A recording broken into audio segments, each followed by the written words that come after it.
नमस्कार, म बद्री गौतम दूरबीन नेपाल .com को यो प्रत्यक्ष प्रसारणमा यहाँहरू सबैलाई हार्दिक स्वागत गर्न चाहन्छु।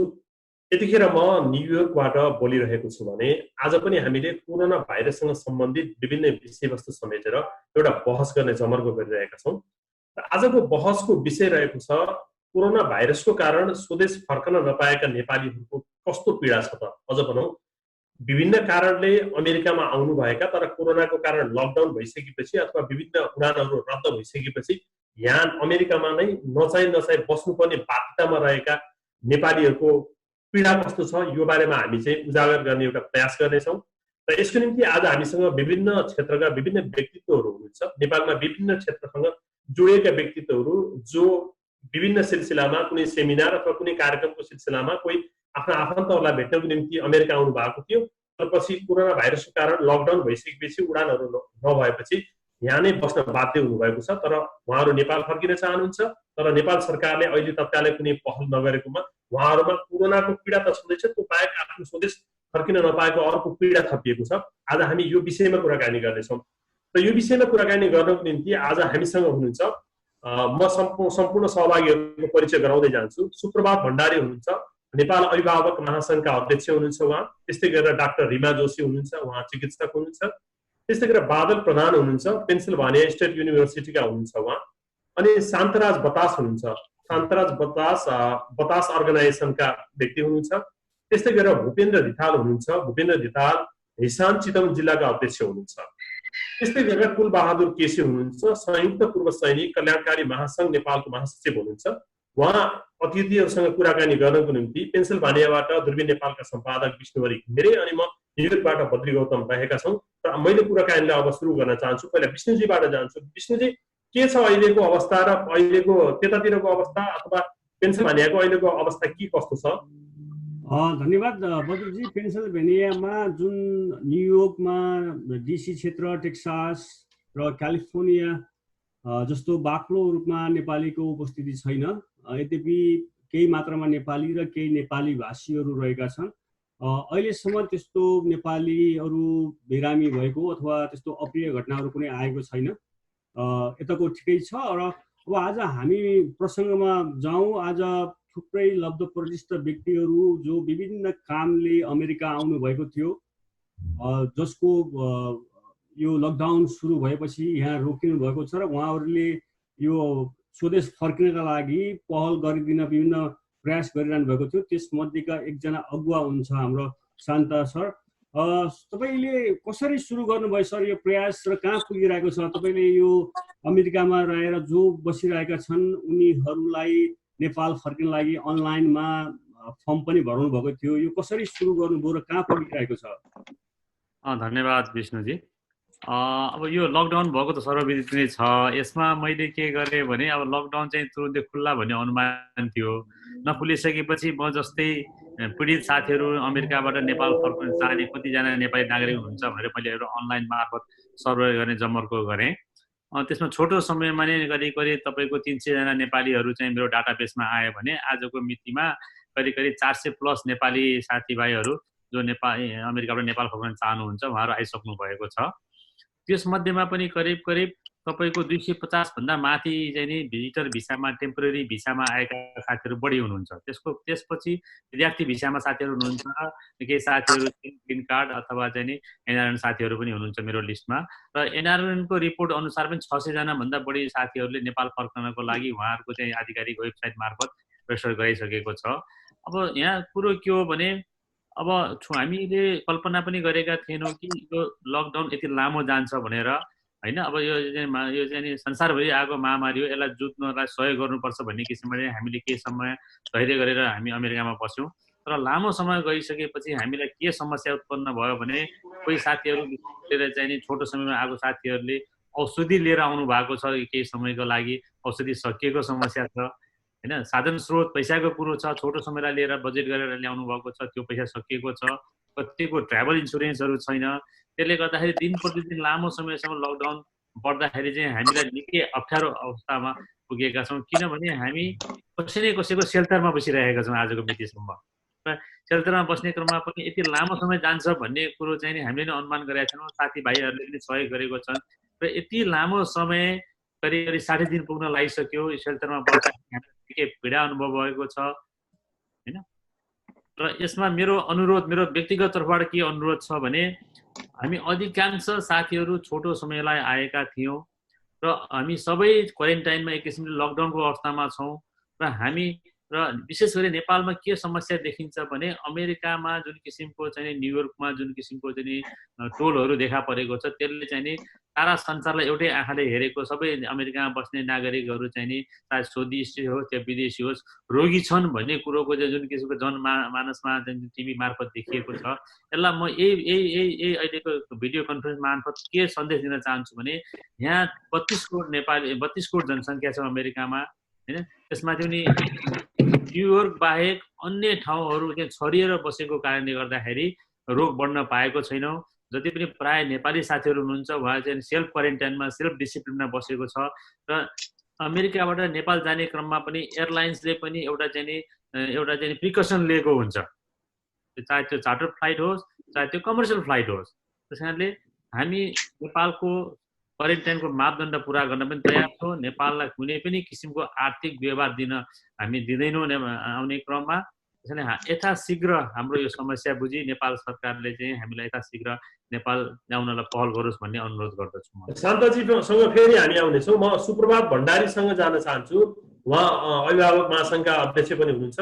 सुप्रभातजी, तपाईँ नेपालबाट यता आउनुभएको कति समय भयो? त्यहाँबाट सुरु गरौँ है कुराकानी। म जनवरी 22 तारिकको दिन 23 तारिक यहाँ आइपुगेको हो र मेरो फर्किने चाहिँ अप्रिल 2nd विकको प्लान थियो टिकट र लकडाउनको कारणले म अड्केँ। भनेपछि मेरो चाहिँ आफ्नो लगभग 3 महिना नपुग्दै म नेपाल फर्किने प्रकारले मेरो कार्यक्रम सेड्युल बनाएर आएको थिएँ। अरू कुरा चाहिँ पूर्ववत रूपमा हामी जसरी एउटा पेन्डेमिकको कारणबाट यहाँ अड्क्यौँ अथवा लकडाउनको कारणले अड्क्यौँ, शान्तराजजीले भन्नुभयो जस्तै सबै मानिसहरू कहीँ न कहीँ सेल्टरमा बस्नु भएको छ र नेपालमा हाम्रो अहिले विशेष गरेर एउटा मनोविज्ञान के छ भने अघि पूर्व वक्ताले भन्नुभयो जस्तै यहाँ चाहिँ एकदम वास्तवमा 33 करोड जनसङ्ख्या छन्, 80,000 मान्छे मरिसकेका छन्, 13 लाख जति मान्छे सङ्क्रमित छन्।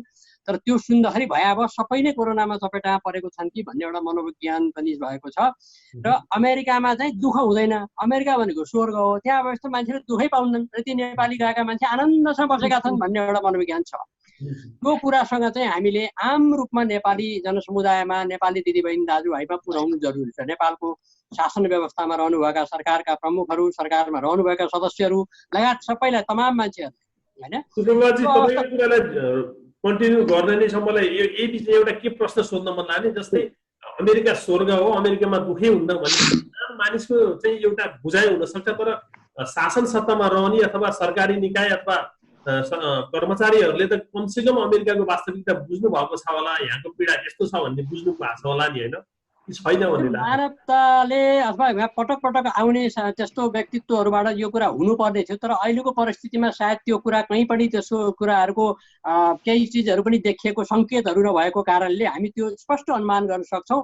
अहिले पनि हुन त संसारभरिका मान्छे देश फर्किन पाएका छैनन्, इभन इन्डियाको बोर्डरमा बसेका मान्छे फर्किन पाएका छन्। हाम्रो सानो देश छ, हामी यो पनि स्वीकार्छौँ। हाम्रो व्यवस्थापनमा अत्यन्त गाह्रो छ, हाम्रो आर्थिक समस्याहरू छन्, स्वास्थ्यका समस्या छन्, सरकारलाई कठिनाइ छ, त्यो होला। तर हेर्नुहोस्, अहिले तपाईँ र म कुरा गर्नुन्जेलसम्म अघि एउटा न्युज हेरेँ मैले, PIA पाकिस्तान एयरलाइन्सले नेपालबाट आफ्ना 30 जना मान्छेलाई लिफ्ट गरेर फर्काएर लिएर आए। यस्ता दर्जनौं घटनाहरू चाहिँ हामीले सुनेका छौँ।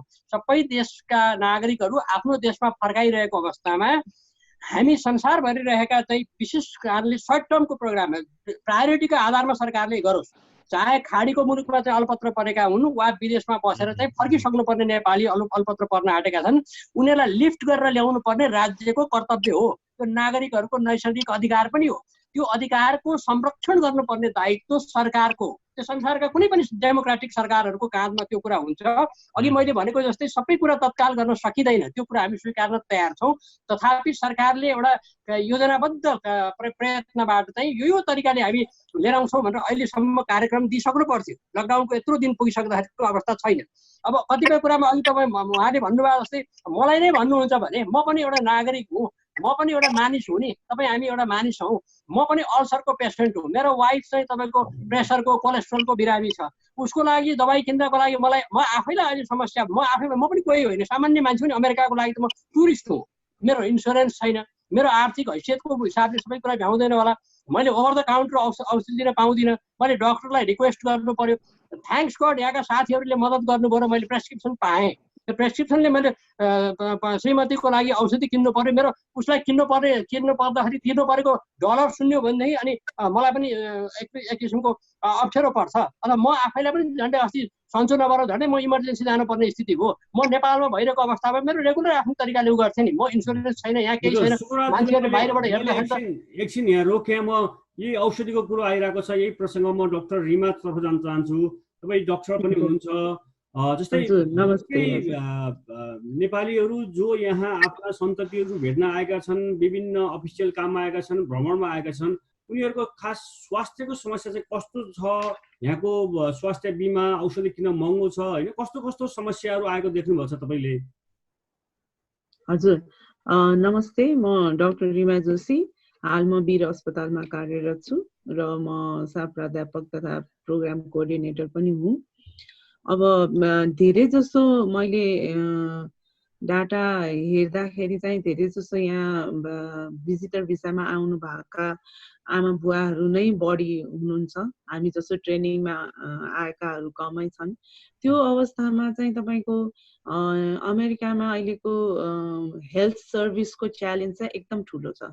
हेल्थ सर्भिसको इन्सुरेन्स एउटा पार्ट छ र यहीँको मान्छेहरूले पनि हेल्थ सर्भिस लिनलाई अप्ठ्यारो सिचुएसन छ अहिलेको अवस्थामा। त्यो अवस्थामा चाहिँ भिजिटर भिसामा आउनुहुने जति पनि नेपाली हुनुहुन्छ उहाँहरू त प्राइमरीमा पढ्नु भएन, उहाँहरू त सेकेन्डरीमै पढ्नुभयो। सेकेन्डरीमा पढेपछि कि त उहाँहरूले हरेक महिना जस्तो आफ्नो हेल्थ इन्सुरेन्स अपडेट गर्न पर्यो, त्यसको लागि पनि सर्टेन खर्च भयो, हुने नै भयो। त्यसपछि इन्सुरेन्स हुँदै पनि त्यो इन्सुरेन्सको प्रक्रिया चाहिँ यहाँ अमेरिकामा एकदम लेन्दी, डिफिकल्ट र यो बुझ्नु पर्ने, जुन तपाईँको एक महिना आएर बुझिँदैन। जुन इन्सुरेन्समा कस्तो छ भने तपाईँको हेल्थ इन्सुरेन्स जुन मेन्सन्ड कम्पनीबाट लिनु भएको छ त्यो मेन्सन डक्टरहरूको थ्रुबाट मात्रै तपाईँले हेल्थ इन्सुरेन्स पाउनुहुन्छ, यदि छ भने पनि। अब नभएको अवस्था त धेरै गाह्रो नै भयो। भएर पनि त्यो जुन यहाँको एउटा सिस्टम छ यो इन्सुरेन्स क्लेम गर्ने, त्यो सिस्टम बुझ्नलाई हामी जस्तो छोटो समयमा आउनेहरूलाई चाहिँ धेरै गाह्रो कुरा हो र त्यो सिस्टम लिएर हामीले कतैबाट सुविधा लिनलाई पनि अहिलेको समयमा चाहिँ अलिकति गाह्रो नै अवस्था म देख्छु। त्यही भएर यो डाक्टर साहब तपाईँ आफै चाहिँ कहिले आउनुभएको अमेरिका? कति हुनुहुन्छ अमेरिका? म चाहिँ जनवरी 24 तारिकमा आएको, यहाँ 25 तारिकमा पुगेँ र मेरो जुन यो ट्रेनिङ थियो, जुन युनिभर्सिटी अफ सिकागोमा ट्रेनिङ थियो, त्यो चाहिँ अप्रिल 4 सम्मको ट्रेनिङ थियो। अब म हाम्रो बादल प्रधानसँग जान चाहन्छु। बादल चाहिँ पहिला तपाईँ यहाँ आउनुभएको कति भयो, कसरी बसिरहनु भएको छ, त्यो अलिकति जानकारी गराइदिनुहोस् न। नमस्ते, म चाहिँ ह्युबर्ट होरासियस हम्फ्री भनेको हाम्रो फुलब्राइट अन्तर्गतको स्कलरसिप प्रोग्राममा आएको। यो चाहिँ 1 एकाडेमिक इयरको लागि हुन्छ र म आएको 19 अगस्तमा हो र अब जानुपर्ने म चाहिँ पेन्सिल्भेनिया स्टेट युनिभर्सिटीमा चाहिँ यो समय मेरो कम्प्लिट भएर म जानुपर्ने मिनेसोटा युनिभर्सिटीमा हो। तर अहिले यो पेन्डेमिकको केसले गर्दाखेरि चाहिँ स्टेट डिपार्टमेन्ट अफ स्टेटले चाहिँ हामी सम्पूर्ण जो जति फुलब्राइटमा डिफ्रेन्ट हेडिङमा आएका जम्मैलाई चाहिँ जहाँ जुन युनिभर्सिटीमा छौँ अहिले त्यहीँ नै बस्नु, ट्राभल नगर्नु सेफ्टी पोइन्ट अफ भ्यूबाट भनेको हुनाले म चाहिँ अहिले मेरो चाहिँ होस्ट युनिभर्सिटी पेन स्टेटमै छु र यहाँ बसिरहेको छु। तर हाम्रो प्रोग्राम चाहिँ एकाडेमिक प्रोग्राम सक्यो। अब चाहिँ के भन्दैछ भने आइआईले ल तपाईँको कहिले चाहिँ जाने हो, टिकट काट्नु पर्यो भनेर। अब हाम्रो इन्टरनेसनल एयरपोर्ट चाहिँ बन्द छ। त्यस पछाडि उहाँहरू तार के भनिराख्नु भएको छ भने अब कहिले जाने।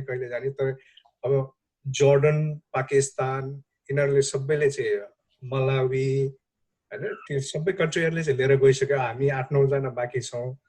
अनि चाहिँ अहिलेको स्थिति 8-9 जना सबै नेपाली कि अरु हैन यहाँ चाहिँ यहाँ हामी 13 जना थियौं 13 जना 13वटा विभिन्न कन्ट्रीका थियौं अलमोस्ट अरु चाहिँ प्राय अरु कन्ट्रीको आफ्नो कन्ट्रीले नै रिप्याट्रिएसन फ्लाइट गरेर लिएर गयो अब हामी 4-5 जना बाँकी छौं र अब के हुन्छ भने हामी जस्तै अरु फुल ब्राइटमा बस्नु भएको जसको प्रोग्राम कम्प्लिट भइसक्यो अब हाम्रो डिपेन्डेन्ट हामीसँग डिपेन्डेन्ट भएर आउनु भएको फ्यामिली मेम्बर्सहरुको चाहिँ हामीले इन्स्योरेन्स चाहिँ मेडिकल इन्स्योरेन्स फेरि बनाउनु पर्ने हुन्छ जुन चाहिँ यहाँहरु सबैलाई थाहा छ एक्सपेन्सिभ छ अनि अहिले गरिएन भने पनि के हुन्छ भने चाहिँ यो के हो कसो भन्ने डाउटफुल केसमा छौं हामी त्यसकारण मेडिकल इन्स्योरेन्स गर्नु पर्यो र त्यो जम्मै प्लानिङ त हामीले घरबाट आउँदाखेरि त्यो पैसा त लिएर आएको थिएन किनभने यो यस्तो हुँदैन हामी टाइम सकिन्छ सकिने बित्तिकै घर जान्छौं भन्ने उसमा आएको हुनाले अब यो जम्मै एक्सपेन्सेसहरु बढ्दै छ अब यो एक्सपेन्सेस बढ्दै गएको हुनाले चाहिँ सबैलाई हामी जम्मै यो फुल ब्राइट अन्तर्गतकोहरुलाई चाहिँ अब समस्या आउँदैछ र फेरि यहाँ के छ भने बडो एउटा हजुर यो अमेरिका भरिमा यसरी फुल ब्राइटमा आउने तपाईहरुको सम्पर्कमा भएका हामी नेपाली विद्यार्थीहरु कति जना जति छौं कुनै तथ्याङ्क छ अहिलेसम्म मसँग इमिडिएट कन्ट्याक्ट हुने चाहिँ 5-6 जना हुनुहुन्छ तर त्यो भन्दा बढी अरु अब जस्तै हामी भन्दा अगाडि आएको तर अब सकिनेहरु को चाहिँ मसँग इन टच छैन तर उहाँहरु पनि हुनुहुन्छ अब हामी भूपेन्द्रजीसँग सोध्न चाहन्छु भूपेन्द्रजी तपाई कति भयो आउनु भएको कसरी बसिरहनु भएको छ के छ अवस्था धन्यवाद दूरबीन.com को साथीहरु र विशेष गरिकन हाम्रो तर्फबाट मेहनत गर्नुहुने शान्तजीलाई विशेष धन्यवाद दिन चाहन्छु म जनवरी 28 मा नेपालबाट हिँडेको हो र म 2 महिने फुल ब्राइट प्रोग्राममा आएको थिएँ मेरो मार्च 20 को चाहिँ रिटर्न फ्लाइट थियो टेक्ससबाट अनि म त्यो रिटर्न फ्लाइटको लागि टेक्सस आएको थिएँ यहाँ आइसकेपछि लकडाउन सबैले थाहा नै पाइहाल्नुभयो त्यसपछि म यहाँ बसिरहेको छु एकजना आफन्तको शरणमा भन्नु पर्यो अब खास गरिकन मलाई चाहिँ अब अप्ठ्यारो अथवा पीडाका कुराहरु त साथीहरुले भनिसक्नु भएको छ तपाईहरुले पनि बुझ्नु भएको छ तर यतिखेर मलाई चाहिँ म अनागरिक भए जस्तो लागेको छ कि मेरो विचारमा अरु कुनै देशले लगेको कारणले नेपालले लैजाने अथवा अरु कहीं पनि प्रचलन नभएको कारणले नेपालले पनि किन लैजाने भन्न भन्दा पनि एउटा देशको नागरिक अर्को देशमा काम विशेषले गएर फेरि आफ्नो देश फर्कन्छु भन्दा त मेरो विचारमा कुनै इफ्स एन्ड बट्स अथवा कुनै कन्डिसन नलाग्नु पर्ने हो जस्तो लाग्छ मलाई सबैभन्दा ठूलो पीडा जिन्दगीभरिको पीडा त्यही हुन्छ जस्तो लाग्छ मैले एजुकेसनमा 30 वर्ष बिताइसकेको छु यो फुल ब्राइटको स्कलरशिपले मलाई अझै बढी खारे जस्तो लागेको थियो म जुन युनिभर्सिटीमा नर्थ क्यारोलाइना विल्मिङ्टनमा बसेर काम गरेँ फुल ब्राइटले धेरै कुरा दिएको थियो र यति एक्साइटमेन्ट थियो कि मैले एउटा जिल्लामा राष्ट्रमै पनि केही गर्न सकौँला कि भने जस्तो लागेको थियो मलाई अमेरिका बस्न पर्ने मेरो थुप्रै साथीहरु परिवारको सदस्यहरु अमेरिका छन् अथवा अरु देशहरुमा छन् नेपालमै खुसी भएर बसिरहेको मान्छे अथवा अहिले यो स्थितिमा चाहिँ जाँदाखेरि यहाँ कोही अप्ठ्यारोमा होला अथवा कोही दुःखमा होला कोही सजिलोसँग होला तर हामी स्वर्ग नै जस्तो सबै सुविधा भए पनि मेरो देश फर्किन चाहन्छु सरकारलाई कुनै बोझ नदिइकन कुनै पीडा नदिइकन र हाम्रो सबै पासपोर्ट मैले त यसमा पहिला पनि भनेको छु हामी सबैको पासपोर्ट हामी शान्ताजीलाई जिम्मा लगाइदिन्छौँ शान्ताजीले नेपाल सरकारको कुनै सुरक्षा निकायको अधिकृत आयो भने उहाँलाई बरु हामी पासपोर्ट बुझाएर सरकारले कुन किसिमको क्वारेन्टाइन कसरी राख्न चाहन्छ हामी तयार छौँ र अर्को कुरा मलाई चिन्ता लागेको चाहिँ के हो भने यो भाइको बीचमा लडाउने काम भयो कि कतै नेपालमा बस्ने साथीहरुको आज मैले फेसबुक स्टेटस हेर्दै थिएँ अमेरिकाबाट नेपाल ल्याउनु पर्छ भन्नेहरुले नेपालमा कोरोनाको संख्या यति बढ्दै गर्दा अब कुन मुखले ल्याउने भन्नु होला भन्दै हुनुहुन्थ्यो मेरो नजिकै एकजना साथीले सायद म यहाँ भएको थाहा पाएर उहाँलाई त्यो फिल भयो कि जस्तो लाग्छ त्यो भएर एउटा किसिमको जुन हाम्रो एउटा बाई पार्टिसन कल्चर थियो त्योबाट हामी पार्टिसनतिर गयौँ कि जस्तो लाग्छ र डाक्टर रिमा जोशी जस्तो मान्छेहरु हुनुहुन्छ सायद हाम्रो पनि केही योगदान होला विदेशमा हुनुभएका सबैलाई एउटै बास्केटमा नराखौँ आवश्यकताको यो बारेमा फेरि पनि हामी कुराकानी गरौँला उताबाट आउने प्रतिक्रिया अनि सरकारको पहलको बारेमा म कुलबहादुरजीसँग सोध्न चाहन्छु कुलबहादुरजी तपाई आउनुभएको कति भयो, जान चाहनुहुन्छ, के प्रक्रिया भइरहेछ, तपाईँको अवस्थाको बारेमा जानकारी गराइदिनुहोस् न। धन्यवाद यो अर्गनाइज टिमलाई र शान्ता प्रकाशजीलाई। म फरवरीको 7 तारिक उहाँबाट आएको हजुर नेपालबाट। मैले 82 वर्षीय मेरो आमा र मेरो श्रीमतीको पास्नीको मनाउनको लागि म यहाँ आएको थिएँ र मेरो रिटर्न टिकट थियो 25 गते, चैत्रको 25 गते थियो हजुर। र यहाँ बस्न खानमा त धेरै असुविधा छैन, किन मेरो छोरी र ज्वाइँको दुईटैको नोकरी छ, सफ्टवेयर इन्जिनियर हुन्, र उनीहरूबाट सबै कुरा ठिक छ। तर म यो पीडामा दुखी छु कि नेपाल सरकारले अहिले पनि विदेशमा फँसेको नागरिकहरूलाई आज 50औं दिन लकडाउन हुँदाखेरि पनि कुनै पहल नगरेको देख्दा अति दुःख लागेको छ। र हामीले हेर्दै गर्दाखेरि विदेशमा फँसेको नागरिकहरूको औगुजी नेपालमा फैलिएको छ। अहिले हाम्रो साथीले भने जस्तै नेपालको धेरै साथमा के आछ भने 10 लाख मान्छेहरू विदेशबाट नेपाल आउन चाहिराखेका छन् र तिनको व्यवस्थापन गर्न सकिन्न भनेर त्यो हाउगुजी नेपालमा फैलाएको छ।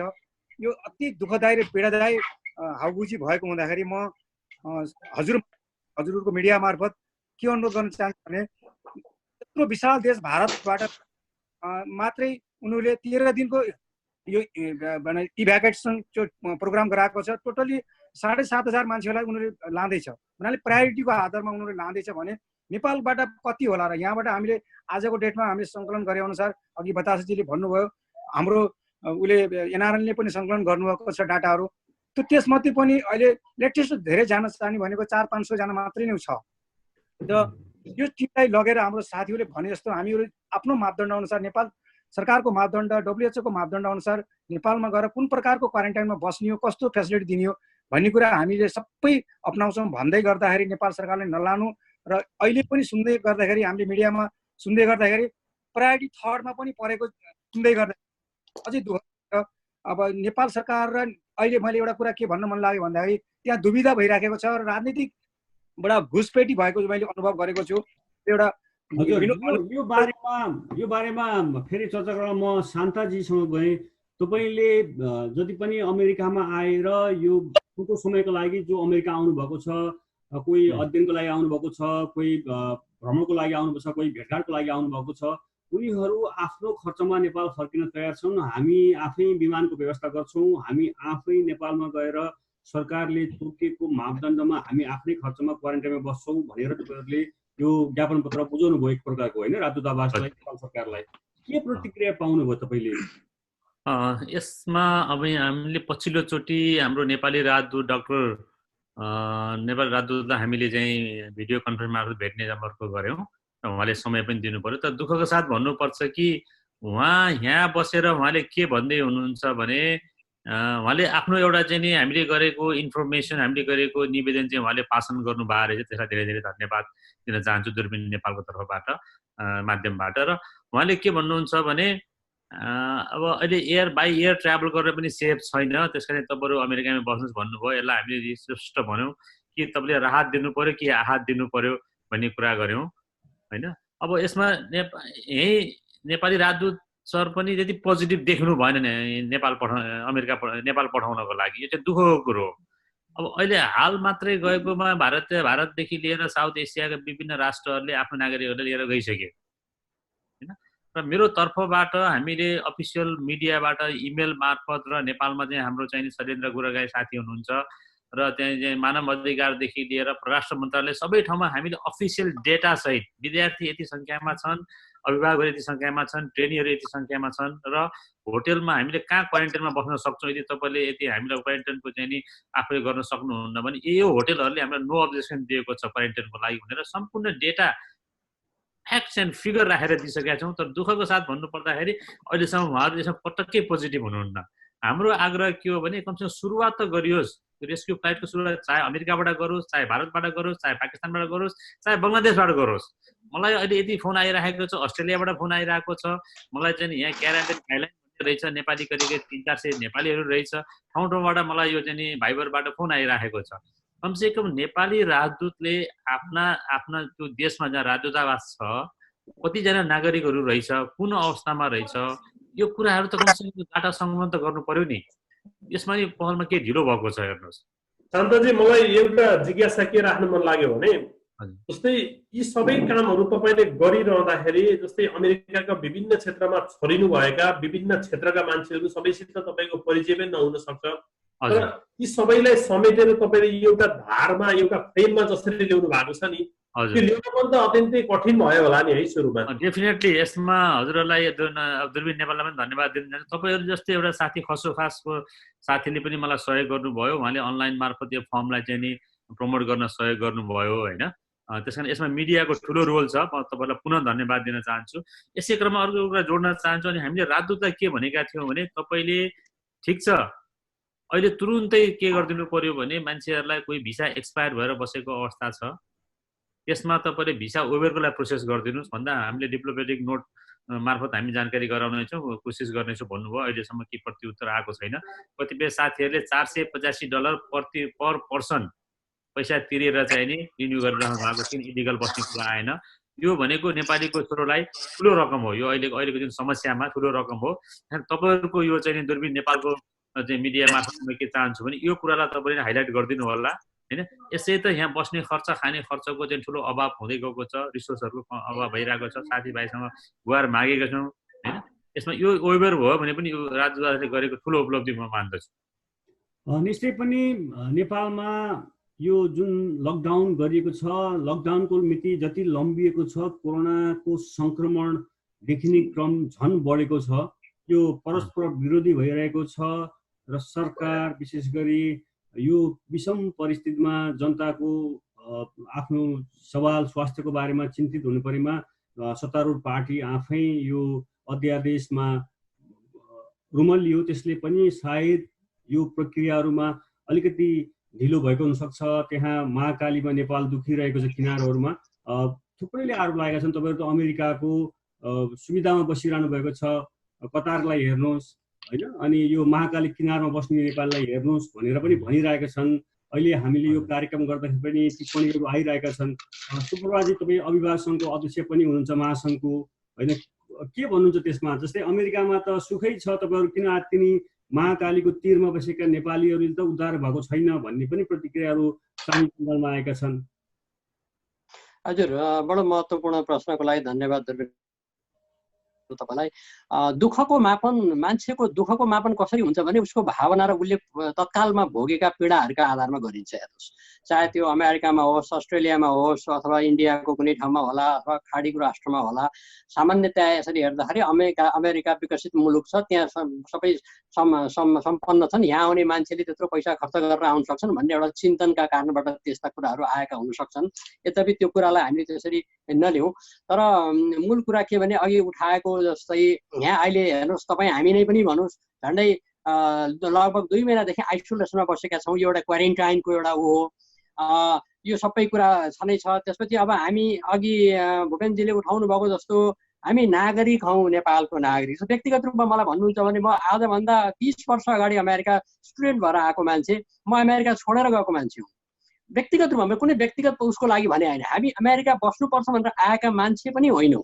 यो कुरा स्पष्ट हुनुपर्छ। हामी आफ्नो ठाउँमा जिम्मेवार एउटा तहमा एउटा जिम्मेवारीमा बसेका मान्छेहरू पनि छौँ। हामी नागरिक हौँ, हामी नेपाल गएर हाम्रा परिवार छन् नि। एकछिनलाई मानिनुहोस् म सङ्क्रमित भयो भने मेरो नेपालको परिवार सङ्क्रमित हुँदैन र मेरा अरू दाजुभाइ दिदीबहिनी सङ्क्रमित हुन्नन् र हामी त्यसप्रति चनाखो छौँ। तथापि नेपाल सरकारलाई अघि हामीले भनेको जस्तो बतासजीले भन्नुभएको जस्तो जुन इनिसिएसन लिएर गर्नुभएको छ कि कमसेकम अमेरिकामा बस्नुभएको साथीहरूले हामी कन्ट्रिब्युसन गरेर हाम्रै आफ्नो पैसाबाट प्लेन चार्टर गरेर आउँछौँ, सरकारले यति मात्र मद्दत गरिदिनुहोस्, प्लेन ल्यान्ड गर्न सक्ने गरिदिनुहोस्, क्वारेन्टाइन आवश्यक सेल्फ क्वारेन्टाइन भए सेल्फ क्वारेन्टाइन भनिदिनुहोस्, के गर्नुपर्छ त्यो कुरा हामी मान्न तयार छौँ। सेल्फ क्वारेन्टाइन होइन, तपाईँको अरू किसिमको क्वारेन्टाइन गर्नुपर्छ, सामूहिक क्वारेन्टाइन भने पनि हामी त्यो बस्ने ठाउँहरू पनि हामीले तय गरेका छौँ, त्यसको कस्ट पनि हामी सामूहिक रूपले बेहोर्न तयार छौँ। तर हेल्थको प्रोटोकल मेन्टेन गर्ने कुरा सरकारले गरिदिनुहोस्, त्यसमा मात्र सपोर्ट गरिदिनुहोस्।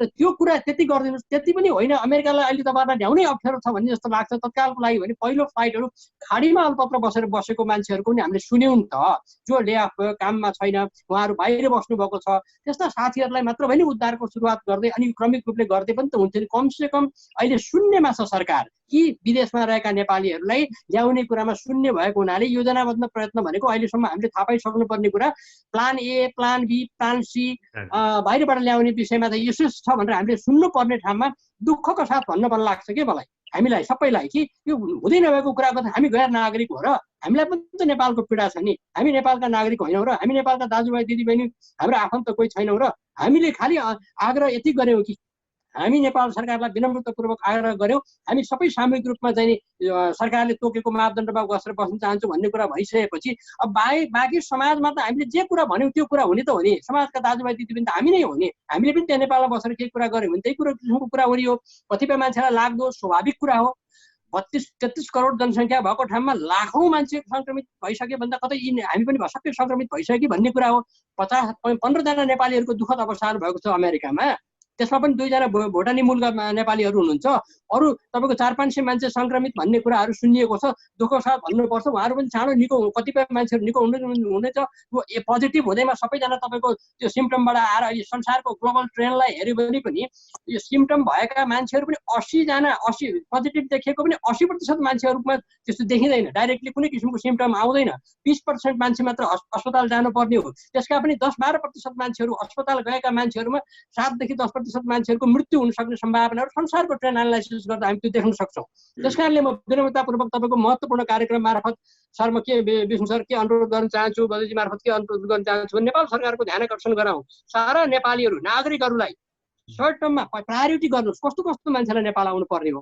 अप्ठ्यारो परेको मान्छेले आफ्नो घर नआए कहाँ जाने भनिदिनु पर्यो नि त सरकारले तिम्रो घर होइन तिमी नागरिक होइन आजबाट नागरिकता त्याग भनिदिनु पर्यो सरकार होइन भने तिमी नागरिक हौ तिम्रो नागरिकताको लागि हामी संरक्षण गर्नु हाम्रो दायित्व हो हाम्रो कर्तव्य हो तिम्रो अधिकार हो तिमीलाई सम्मान गर्छौ तर तिमी विधिपूर्वक बस्नुपर्छ तिमीले विधिपूर्वक बस्नु भने तिमीलाई सजाय गर्छौ भनेर सरकारले एउटा कानुन निर्माण गरेर पनि त गर्न सक्छौ नि म विनम्रतापूर्वक यो किसिमको कुरा तपाईँको महत्त्वपूर्ण कार्यक्रम मार्फत नेपाली जनता दिदीबहिनी दाजुभाइलाई पनि म संयमता अपनाएर बाहिर बस्ने नेपालीलाई पनि तपाईँहरूले सम्मान गरेर हेरेर विधि पुऱ्याएर त नेपाल ल्याउने कुरामा महत्त्वपूर्ण भूमिका उहाँहरूले खेलिरहनु भएको छ त्यो अझ खेलिदिनुहुन्छ भन्ने मैले विश्वासका साथमा निवेदन गर्न चाहन्छु हजुर सुब्रतजीसँग फेरि हामी आउँछौँ म भूपेन्द्रजीसँग गएँ अहिले उहाँले देश दुख्ने कुरो गर्नुभएको थियो पछिल्लो दशकमा नेपालको अर्थतन्त्रलाई हेर्ने हो भने नेपालको अर्थतन्त्र धानेकोमा रेमिट्यान्स पनि मुख्य रूपमा पर्छ विदेशमा त्यो भारतको कोइला खानीमा होस् गोरखपुरको मजदुर होस् मध्यपूर्वमा होस् युरोप अमेरिकामा बस्ने होस् देशको लागि आवश्यक परेको बेलामा देशको अर्थतन्त्रलाई सहयोग गर्दै आएको छ तर अहिले जो नेपालभन्दा बाहिर छ उनीहरूलाई नेपालमा रहेकै दाजुभाइहरूले अलिकति छिछि र दुर गरेको जस्तो देखिन्छ तपाईँले अहिले देश दुख्ने कुरा गर्दै हुनुहुन्थ्यो तपाईँले कस्तो कस्तो अनुभव गरिरहनु भएको छ जबकि तपाईँ अमेरिकामा मैले पढाइसकेँ म नेपालमा गएर केही गर्छु भन्दै हुनुहुन्थ्यो तपाईँ आफूले के पढ्दै हुनुहुन्थ्यो के योजना थियो तपाईँ कहाँ दुखिरहनु भएको छ अहिले धन्यवाद दुर्बिन नेपाललाई फेरि पनि म चाहिँ एउटा स्पेसलिस्टको प्रोग्राममा आएको थिएँ लिडरसिप र स्पेसलिस्ट प्रोग्राममा आएको थिएँ म यसै पनि एउटा कलेजको लामो समयदेखिको प्रिन्सिपल पनि हुँ मैले खास गरिकन भनेको चाहिँ बढी अहिले साथीहरूले अथवा आफन्तहरूले फेसबुकमा अथवा सामाजिक सञ्जालमा चाहिँ अब अमेरिका जानुभन्दा गाउँ जान राम्रो अथवा कुनै हिसाबले भावनात्मक चोट पुर्याउने काम गरेको जस्तो लाग्छ मैले भने यो पार्टिसन कुरा भयो क्या आपसमा बिना कारण हाम्रो त्यस्तो केही पनि भनाइ छैन सरकारले 50 दिनभन्दा बढी लकडाउन गरेको छ यो लकडाउन गर्दाखेरि नागरिकको लागि के गर्यो त हैन इन्फ्रास्ट्रक्चर कति डेभलप गर्यो होला टेस्ट कति गर्यो होला प्रायोरिटी बेसिसमा कुरा गर्ने हो भने पनि मैले त देखाएको छु कोही न कोहीलाई हामीले अगाडि सारेर काम गर्नुपर्छ हामीसँग शान्त राज्य हुनुहुन्छ उहाँले नै ल अमेरिका जान चाहने साथीहरू उहाँले प्रायोरिटाइज गरेर पहिलो चरणमा यो जाने दोस्रो चरणमा यो जाने तेस्रो चरणमा यो जाने भनिदिनु भयो भने पनि मलाई ठिक हुन्छ जस्तो लाग्छ अब जेठमा जाने हो असारमा जाने हो या दशैँसम्म कुर्नु पर्ने हो कमसेकम त्योसम्मको जानकारी पाइयो भने पनि मनमा शीतलता हुन्थ्यो होला र अर्को कुरा हामी यहाँबाट कोरोनाको भारी बोकेर कोही जाने पनि होइन हामी सबैलाई आफ्नो ज्यानको माया छ होइन सबैलाई यो संसारमा बाँचौँला 2 दिन भए पनि आफूले सके योगदान गरौँला राम्रो माइलो गरौँला नै भन्ने छ र सरकारले मात्रै सक्दैन होला। मैले देख्दा मलाई के लाग्छ भने कतिपय साथीहरू धेरै योगदान गर्न सक्ने अवस्थामा हुनुहुन्छ। जस्तो डाक्टर रिमा जोशी हुनुहुन्छ, अहिले देशमा उहाँको ठुलो खाँचो छ। हामीले सुनेका छौँ प्रधानमन्त्रीहरूले आफ्नो प्रधानमन्त्रीको कुर्सी त्यागेर मेडिकल प्रोफेसनमा फर्किनु भएको छ अरे। राजकुमारीहरूले पनि केही अनलाइन कोर्स लिएर भए पनि बिरामीको सेवा रहनु भएको छ अरे। सायद शान्तराजीसँग पनि ठुलो नेटवर्क छ, उहाँले पनि नेपालमा गएर यहाँ बसेर भन्दा सायद त्यो दुःख पाएका नेपालीहरूको लागि काम गर्न सक्ने क्षमता राख्नुहुन्छ होला। हिसान नेपालसँग हजारौँ गाडीहरू छन्, हजारौँ स्कुलहरू छन्। मलाई लाग्छ 50,000 मान्छेहरूलाई राख्न सक्ने क्वारेन्टिनमा आफ्नै खर्चमा।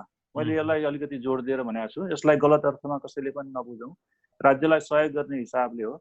म मेरै स्कुलमा 100 जना मान्छेलाई 1 महिनासम्म हाम्रो आफ्नै खर्चमा क्वारेन्टिनमा पुरा सरकारको नीति नियमअनुसार म आफै खटेर राख्नको लागि पनि तयार छु।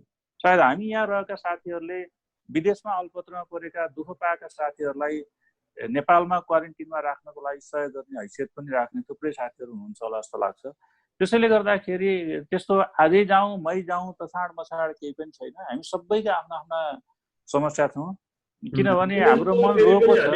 भूपेन्द्रजी हजुर हजुर अत्यन्तै एकदम मनमा बिज्ने खाले कुरा पनि गर्नुपर्ने हुन्छ। म डाक्टर रिमासँग सोध्न चाहन्छु। रिमाजी, तपाईँको पेसा यतिखेर भनेको तपाईँको युद्धको लडाकुको जस्तो पेसा हो होइन? यो बेलामा तपाईँ आफ्नो देशमा जुन आफ्नो पेसामा यो बेलामा अत्यन्तै यो संसारलाई नै सबभन्दा धेरै आवश्यकता परेको बेलामा तपाईँ आफ्नो मुलुक फर्किन नपाउँदा यहाँ चाहिँ स्टक भएर बस्नु पर्दाखेरि के महसुस गर्नु भएको छ तपाईँ? खास म यो जुन ट्रेनिङमा आएको पनि खास मेरो आफ्नो जति सिप ज्ञानलाई चाहिँ अझै पोख्त बनाऊ, यसबाट सिकेको कुरा, यहाँको जुन गतिविधिहरू, यहाँको टेक्निकल कुराहरू सिकेर चाहिँ मैले फर्केर आफ्नो देशमा गएर आफ्नो स्टुडेन्ट्सहरूलाई अथवा मेरो जति पनि पेसेन्टहरू छ उहाँहरूलाई चाहिँ अझै अपग्रेड गरौँ भन्ने सोचमा म यहाँ आएको हो। र अहिले म आफैमा भन्ने हो भने चाहिँ एउटा front liner as a health worker यहाँ यति रेस्पेक्टहरू पाइरहेछ अमेरिकामा। मेरो त नेपालमा चाहिँ मैले गर्न सक्ने थुप्रै कुराहरू छ। म गएर मैले उहाँहरूलाई सेवा गर्न सकिन्छ। उहाँहरूको समस्यालाई अहिले सबै प्राइभेट क्लिनिकहरू, प्राइभेटमा जुन कामहरू भइरहेको छैन, म एज एउटा गभर्मेन्ट हस्पिटलको डक्टर भएपछि मैले त्यहाँ जति मैले दिन सक्थेँ त्यो अहिले मेरो यहाँ बसाइमा केही पनि कामहरू भइरहेको छैन। म यत्तिकै घरमा सेल्फ क्वारेन्टाइनमा बसिरहेको छु, बाहिर निस्किन पाएको छैन। मेरो स्किलको चाहिँ कुनै युज आइरहेको छैन। यो बिचमा तपाईँले वीर अस्पतालका आफ्ना सहकर्मीहरूसित नि सम्पर्कमा हुनुहुन्छ होला। त्यो बाहेक तपाईँले जुन प्राध्यापन गर्ने अरू आफ्ना सहकर्मीहरूसित नि सम्पर्कमा हुनुहुन्छ। के छ उहाँहरूसितको संवादमा चाहिँ कस्तो तपाईँलाई मिस गरेका कुराहरू उहाँबाट व्यक्त हुन्छन् होला? अब उताबाट चाहिँ खासमा सम्पर्कमा त म सुरुदेखि नै छु। म यहाँको जुन मैले लिएको ट्रेनिङको हरेक फोटोदेखि लिएर भिडियो, यहाँ जुन टेक्नोलोजीहरू नेपालमा छैन जुन मैले देखेँ त्यो चाहिँ म कन्टिन्युस मेरो कलिग्सहरूलाई चाहिँ मैले सेयर गरि नै रहेको छु। यहाँको सिस्टमदेखि लिएर यहाँको उपचार गर्ने तरिकादेखि लिएर मैले सबै उनीहरूलाई सेयर गरि नै रहेको छु। प्लस म एज अ पिजी प्रोग्राम पनि चलाइरहेको छु वीर अस्पतालमा। त्यो पिजी प्रोग्राममा स्टुडेन्ट्सहरू छन्, थुप्रै विभागमा धेरैजना स्टुडेन्ट छ। मेरो अन्डरमा अहिले तत्काल अनगोइङ 4 जना स्टुडेन्ट्सहरू पिजी प्रोग्राममा छन्। उनीहरूको त एकाडेमिक एक्टिभिटिजहरू भइरहेछ, उनीहरूको क्लिनिकल एक्टिभिटिजहरू भइरहेछ। म चाहिँ अब यहीँ भएर पनि उनीहरूको जुन डिस्कसनको अनलाइन क्लासेसहरू, सेमिनारहरू चाहिँ म आफै यहाँ टाइम नमिले पनि कसरी हुन्छ, बिहान 5 बजे उठेर हुन्छ कि राति ढिलोसम्म बसेर हुन्छ, म चाहिँ उनीहरूलाई अहिले गाइड गरेर बसिरहेको छु यो अवस्थामा पनि। बादलजीसँग सोध्न चाहन्छु। बादलजी, अब तपाईँले आफ्नो विज्ञता यहाँबाट हासिल गरिसकेपछि आफ्नो मुलुकमा गएर चाहिँ के गर्छु भन्ने सोच राखिरहँदाखेरि जब मुलुकबाट कुनै किसिमको भनौँ न अन्य साथीहरूको भनाइलाई आधार मानियो भने एक किसिमबाट इग्नोरेन्स जस्तो हुँदाखेरि चाहिँ कस्तो फिल गर्नुभएको छ तपाईँले? अब यो मेरो चाहिँ फिल्ड भनेको education leadership policy and planning हो। अब यसमा चाहिँ धेरै चाहिँ यो 1 वर्षको दरमियानमा कन्फरेन्सदेखि लिएर क्लासेसदेखि लिएर सेमिनारदेखि लिएर वर्कसप धेरै सिकियो। यो चाहिँ अब उता गएर आफ्नो साथीभाइहरूसँग डिसेमिनेट गर्ने त्यही लाइनमै त्यही गर्छु भनेर म यहाँ आएको, त्यही शर्तमै आएको हो। अब त्यो यो सकिने बित्तिकै अहिले हुन त मैले यो टाइमलाई चाहिँ अहिले त्यो वर्कसपको मोड्युलहरू तयारी गर्नुमा व्यस्त छु, त्यसमै युज गरिरहेको छु। र मैले अघि हाम्रो विष्णुजीले चाहिँ शुक्रबार दाईलाई राख्नु भएको क्वेसनमा अलिकति म भन्नु, शुक्रबार दाईले चाहिँ के भन्नुभएको थियो भने लेभल वाइज ल्याउनु एबिसी प्लान भने जस्तै, अथवा विष्णुजीले चाहिँ के भन्नुभएको थियो नि अमेरिकाबाट चाहिँ ल्याउनु मान्छे हिचकिचाइरहेको छ भन्ने। यदि अमेरिकाबाट ल्याउनु हिचकिचाएको भए हाम्रो बोर्डरमा आएर थन्किएको नेपाली दाजुभाइ दिदीबहिनीलाई चाहिँ हाम्रो गभर्मेन्टको रेस्पोन्सिबिलिटी छैन। उहाँहरूले चाहिँ खालि के मात्रै भनिराख्नु भएको छ भने 7 लाख 5 लाखको आँकडा दिइराख्नु भएको छ, तर त्यो बोर्डर छेउमा आएर अड्केर बस्नु भएको केही हजारलाई पनि त केही कोसिस त गरे जस्तो त मैले देखिनँ। यो हामीले भनेको, हामीले सुरु गरेको, बतासीले सुरु गर्नु भएको यो धेरै लामो भयो कि। फेज वाइज हामीलाई लग्यो, हामीलाई भन्ने बित्तिकै त्यति बेलादेखि फेज वाइज लगेको भए एउटा त के हुन्थ्यो भने सरकारप्रति आशा हुन्थ्यो, ए गर्दैछ है हाम्रो लागि भन्ने। दोस्रो के हुन्थ्यो भने फेज वाइज लाँदाखेरि 14 दिन पछि त हामीले चाहिँ अर्को नयाँ ब्याच गर्दै ल्याउन सक्थ्यौँ। त्यो भए सजिलो पनि हुन्थ्यो, होटलमा पनि पुग्थ्यो। अघि हाम्रो गोविन्द सरले भन्नुभयो जस्तै बोर्डिङ स्कुलको हस्टेल पनि युज गर्न सकिन्छ, अझै पनि सकिन्छ, र त्यसरी गर्न सकिन्छ, तर गरिएन। त्यसमा बडो दुःखदायी चाहिँ हो। तर कुनै एउटा गभर्मेन्टमा बसेको एक चाहिँ के अरे प्रधानमन्त्रीज्यूले चाहिँ हामीलाई व्यवस्था गर्नुभयो भन्नेमा हामीले नेपाल बिर्सेका छैनौँ। हाम्रो माया कन्टिन्युस छ। हामी गएपछि हाम्रो लेभलबाट गर्न सक्ने जे जति कन्ट्रिब्युसन छ कन्ट्रीलाई हामी गर्छौँ, त्यसमा हामी अडिक छौँ। हजुर, तपाईसँग फेरि पनि आउला। म सुप्रभातजीसँग गएँ। तपाईँ लामो समयदेखि नेपालमा अभिभावकको नेतृत्व गर्दै आउनुभएको छ। राज्य के हो, सरकार के हो, सत्ता के हो भन्ने कुरो सायद यस्तै दुःखको बेलामा महसुस हुने होला। जस्तै हामीले समाचारमा पढेका थियौँ, नेपालबाट अस्ट्रेलिया जहाज गयो, अस्ट्रेलियाबाट थुप्रै नेपालीहरूले हामी पनि फर्किन्छौँ भन्थ्यो, रित्तो दाज उड्यो, नेपालीहरू त्यहाँ बसिरहे। जस्तै अमेरिकाले यतिखेर दोस्रो विधेयकको बारेमा छलफल गरिरहेको छ। पहिलो चरणमा आफ्ना करदाता नागरिकलाई 1200 दिएको छ, तिमीहरूले अहिले ऋण तिर्न पर्दैन, 3 महिनासम्म पख भनेको छ। अत्यावश्यक बाहेक तिमीहरू घरबाट बाहिर ननिस्क भनेको छ। जो साह्रै परेर बाहिर निस्कनलाई लट्ठी हानेको छैन।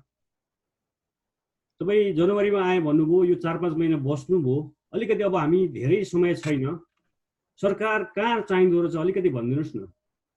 अब तपाईँले प्रश्नभित्रै नै उत्तर छ। अङ्ग्रेजीमा एउटा भनाइ छ, home is the place that where when you have to go there they have to take you in. घर त्यही नै चिज हो, सङ्कटमा अप्ठ्यारोमा घर जाने हो। देश नागरिकहरूको घर हो, होइन? त्यस कारणले नागरिकहरूको घर, देश नागरिकहरू आफ्नो नागरिक अहिलेको सन्दर्भमा विशेष कारणवश छोटो समयको लागि के कारणको लागि संसारको कुनै पनि भागमा, चाहे मुगला भारतको कुनै ठाउँमा गएको भए पनि आफ्नो देश फर्केर आउन खोज्दाखेरि पहिलो कर्तव्य देशको अभिभावकको, सरकार अभिभावक हो। अभिभावकले आफ्नो सन्तानका पीडा सुन्नुपर्छ। तत्काल कहिलेकाहीँ समस्या हुन्छ, तुरुन्तै गर्न सकिन्थेन। यो तुरुन्त गर्न सकिने पनि अहिले लकडाउनको जो 40औं दिन गइसक्दाखेरि यतिखेर प्लान आइसक्नु पर्थ्यो भन्ने मेरो जिकिर हो। तपाईँले नै भन्नुभयो, हाम्रो राष्ट्रिय ध्वजावाहक जहाज अस्ट्रेलिया गयो, समाचारमा सुन्यौँ। अस्ट्रेलियामा बसेका नेपालीहरूले पुकार गरे, हामी जान चाहन्छौँ, त्यसमा पैसा तिरेर जहाज रित्तै फर्क्यो। जापान उड्यो, त्यहाँबाट रित्तै फर्क्यो भन्ने सुन्दैछौँ। हामी अन्यत्र मुलुकका चाहिँ मानिसहरूलाई चाहिँ अन्य मुलुकले चाहिँ आफ्नो नागरिकहरू फिर्ता लग्यो भन्दाखेरि मनमा कुटुक्क खान्छ। कमसेकम कोही न कोही नागरिकहरू फर्किन पाए, म फर्किन पाइनँ होला, अमेरिकाबाट मान्छे फर्किन पाएन होला, तर मेरा सिमानामा अड्केका दाजुभाइ घरमा फर्किन पाए भन्ने मात्र सुन्न पाए पनि मन आनन्द हुन्थ्यो।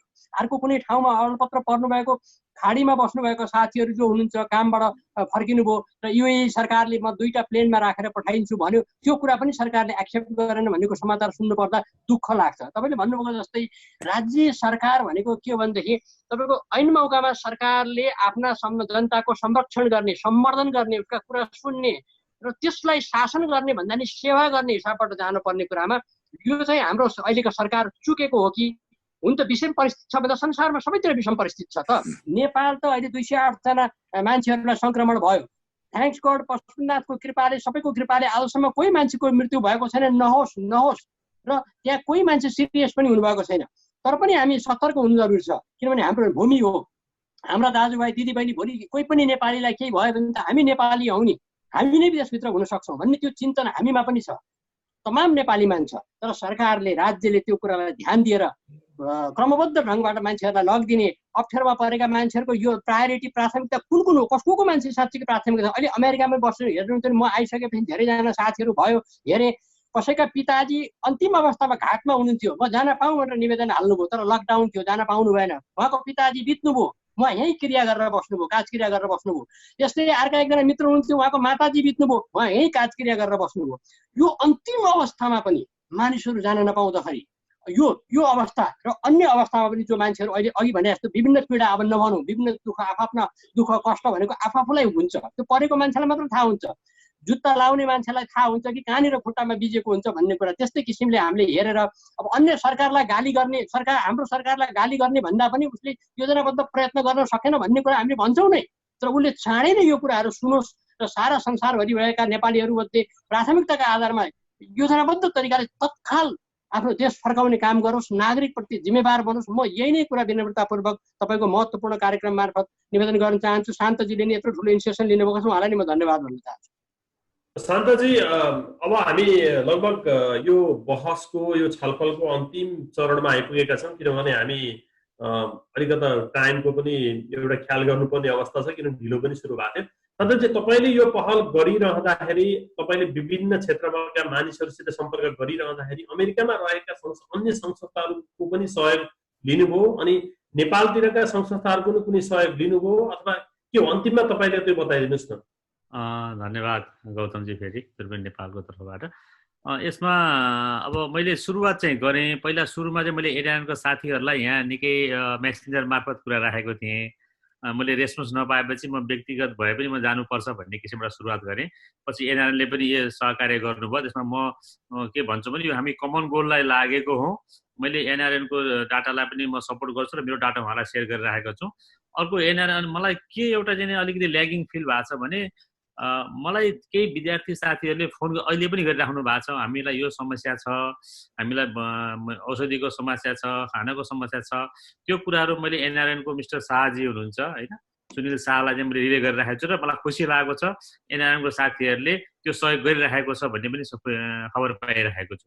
एउटा के छ भने अब एनआरएन हाम्रो चाहिँ एउटा अभिभावक पनि हो विदेशमा आएको कारणले गर्दाखेरि अझ एनआरएनको भूमिका अझ नबढेको हो कि यत्रो विद्यार्थीहरू यो चाहिँ डेभलप कन्ट्रीमा आएको छ, एउटा संस्था छ, नेपाली संस्था छ, त्यसले सहयोग गर्छ भन्ने कुरा कतिलाई थाहा नभएको। अहिले मेरो दिनमा 15-20वटा कल चाहिँ म अहिले पनि फोन उठाइरहेको हुन्छु, के भइरहेछ होइन, मलाई यो समस्या पऱ्यो भने कसलाई भन्ने कुराहरू छ। त्यसैले अब एनआरएनलाई पनि अलिकति आफ्नो भूमिका बढाउनु पर्यो बेलामा भन्ने गर्छु। अब रहेको कुरा नेपालमा चाहिँ नि मेरो साथीहरू, 2जना साथीहरू दिपेन्द्र मल्ल लगाएर शैलेन्द्र गुरुङाई साथी हुनुहुन्छ, उहाँले चाहिँ नि पर्सनल लेभलमा सहयोग गरिराख्नु भएको छ। र पछिल्लोचोटि मानव अधिकारमा पनि हामी गयौँ, उहाँले पनि रिटर्नमा चाहिँ नि प्रधानमन्त्री कार्यालय परराष्ट्र मन्त्रालयमा दिनुभयो र रिप्लाई पनि आएको छ परराष्ट्र मन्त्रालयबाट। पछिल्लो समयमा हाम्रो राजदूतले त्यति सहज छैन यहाँबाट फर्काउने भन्ने चाहिँ एउटा समाचार पनि आएको थियो होइन, यहाँ स्टक हुनुभएका नेपालीहरूलाई नेपाल फर्काउन त्यति सहज छैन भन्ने जस्तो अभिव्यक्ति दिनुभएको थियो, त्यो बारेमा तपाईँ के भन्नु? यसमा मेरो त एकदमै आपत्ति छ, किनभने अब अमेरिकाबाट करिब नेपालबाट 2टा फ्लाइट त अमेरिकाले ल्याइसक्यो। मेरो भनाइ के भने ग्रिन जोनबाट रेड जोनमा लिएर आयो। किन लिएर आयो भने नागरिक दायित्व वहन गरेर त्यो राष्ट्रले लिएर आएको। यही कुरो हाम्रो नेपाली राजदूत, नेपाली नेताजीहरू, नेपाली जनताहरू, सबै सर्वसाधारणले बुझ्न जरुरी छ। हामी नेपाली नागरिक हौँ, हामी ट्याक्स पेयर हौँ। मेरो कुरा गर्नुपर्दा I was the highest tax pair in Kaski district. मैले ट्याक्स पे गरेको छु। ट्याक्स पे गरेको छु भन्नेमा जुन किसिमको राहत चाहिँ नेपाल अमेरिकन सरकारले चाहिँ नि आफ्नो नागरिकलाई दिएको छ, एटलिस्ट एज ए गेस्चर एउटा साङ्केतिक हिसाबमा पनि, चाहे त्यो अरबबाट होस् चाहे त्यो जापानबाट होस्, केही न केही सङ्ख्यामा ल्याउनु पर्यो। जुन किसिमबाट सरकारले चाहिँ सम्हाल्न सक्छ त्यो त लिएर आओस् न भन्ने मेरो चाहना हो होइन। यसमा तपाईँहरूले फर्दर यो लाइभ पनि भइरहेको भन्ने खबर पाएँ, खुसी लाग्यो। फर्दर तपाईँले चाहिँ राइटिङ पनि इन्डोर्स गरिदिनु होला। र फेरि पनि म एनआरएनको साथीहरूलाई के रिक्वेस्ट गर्छु भने अझ पनि केही साथीहरू हुनुहुन्छ होला, तपाईँले आफ्नो चाहिँ नि नेटवर्कलाई चाहिँ नि चलायमान बनाइदिनुहोस् र हामी बरु अभिभावकहरू जसम तसम गरेर बसौँला र विद्यार्थी साथीहरू जो भाइ बहिनीहरू पढ्न आउनु भएको छ, जुन कामको पार्ट टाइम कामको चाहिँ नि अवसर चाहिँ गुमाएको छ, उहाँहरूलाई हेरिदिनु होला। र सेकेन्ड फेजमा हामीलाई अप्ठ्यारो पऱ्यो भने हामी भन्ने छौँ होइन, त्यसमा पनि सहयोग गर्नुहुनेछ होला भन्ने आशा गरिरहेको छु। र मैले पनि व्यक्तिगत तर्फबाट एउटा टोकन एमाउन्ट चाहिँ एनआरएनलाई सहयोग गरेको छु। भविष्यमा पनि केही विद्यार्थी साथीहरूले यदि चार्टर फ्लाइटको प्राइस महँगो भयो भने हामी जान सक्दैनौँ भनेका छौँ। हामी केही अभिभावक साथीहरूले प्रति अभिभावक कति हुन्छ, मिनिमम $100 हुन्छ, $50 हुन्छ उठाएर जो साथीहरू चाहिँ पैसा हाल्न सक्नुहुन्न, हामी हालेर पनि तपाईँलाई पठाउँछौँ, चिन्ता नगर्नुहोस्। कतिपय साथी ओपनली भन्नुभएको छ मसँग पैसा छैन, ट्रेनको टिकट काट्नु पैसा यो त कमसेकम $2000 पर्दो रहेछ, डलर पर्दो रहेछ भन्नुभएको छ, नआत्तिनुहोस्, we are there, will help you भनेका छौँ। यस्तै अरू सहयोगी साथीहरू पनि बढोस्, तपाईँहरूको दूरबीन नेपालबाट यो सन्देश सम्प्रेषण होस् अझ भन्ने कामना गर्छु। धन्यवाद। निश्चय पनि आज हामीले जो प्रतिनिधि पात्र लियौँ उहाँहरू आर्थिक अभावमा छटपडिनु भएको पक्कै पनि होइन। केही साथीहरूले यहाँ टिप्पणी पनि गर्नुभएको छ, प्रतिक्रिया दिनुभएको छ। प्रतिनिधि पात्र हो, कुनै पनि व्यक्ति विशेष कामले घरबाट बाहिर निस्किन सक्छ, तर सङ्कट परेको बेलामा उसको घरमा ढोका लाग्न हुँदैन। त्यो राज्यमा बस्ने नागरिकको अधिकार हो र त्यो अन्य विकसित देशहरूले देखाइसकेका छन्। चाहे हाम्रै छिमेकी भारत होस्, पाकिस्तान होस्, बङ्गलादेश होस्, भुटानले एकजना नागरिक लिनको लागि काठमाडौँ विमान पठाएको छ, तर दुर्भाग्य हाम्रो एयरपोर्टबाट विदेशी नागरिकहरू उडाइन्छ र नेपालमा रित्तो विमान फर्किन्छ, तर नेपालीहरू जान पाइरहेका छैनन्। र सरकारले यो बिचमा लकडाउन बढाउने र सत्ता समीकरणको खेल खेल्ने भन्दा अन्यत्र ध्यान दिन सकेको छैन। सबभन्दा पहिलो प्राथमिकता महाकाली बगरमा बसेकाहरूमा ध्यान जाओस्, त्यसपछि खाडी मुलुकहरूमा छन् जो श्रम बेचेर पसिना बेचेर नेपाल पालिरहेका छन्, त्यसपछि अमेरिका युरोपमा बसेका नागरिकले पनि देश फर्किन पाउनुपर्छ। तपाईँहरूले हामीलाई समय दिनुभयो, धैर्य गर्नुहोला, सुरक्षित रहनुहोला, हामी कामना गरौँ। नमस्कार। नमस्ते, तपाईँलाई धेरै धेरै नमस्ते सबैजना साथीहरूलाई।